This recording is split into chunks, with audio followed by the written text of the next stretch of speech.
Jean-Claude Gaudin a signé un accord concernant l'ouverture des commerces le dimanche en centre-ville. Un accord approuvé par 4 syndicats et refusé par la CGT. C'est un accord historique qu'ont signé aujourd'hui 4 confédérations syndicales et 2 organisations patronales. Un accord qui prévoit que dans le centre touristique de Marseille, les magasins pourront dorénavant ouvrir le dimanche, ce qui donnera lieu à des compensations pour les salariés.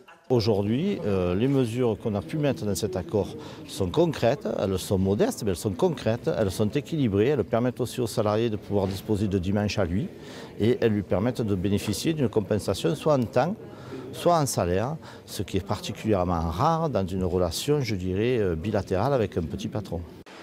Le commerce et le tourisme génèrent aujourd'hui dans la cité phocéenne un chiffre d'affaires de 760 millions d'euros.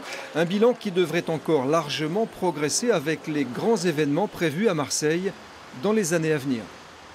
Sur le plan économique, ça a plusieurs conséquences immédiates. La première, c'est qu'effectivement, avec l'opportunité d'abord de 2012, le Forum mondial de l'eau, de 2013, la capitale européenne de la culture, et de 2016, on va avoir un grand nombre de touristes. Le fait que ces touristes puissent le dimanche dépenser leur argent ici plutôt que le dépenser chez eux ou ailleurs, ça va créer de la richesse ici. Donc ça va créer inévitablement de l'emploi, de la dynamique. Pour l'heure, seule la CGT a dénoncé cet accord syndicat-patronat selon lequel les employés du commerce pourront percevoir un complément de salaire pouvant aller jusqu'à 30% du SMIC horaire s'ils acceptent de travailler le dimanche.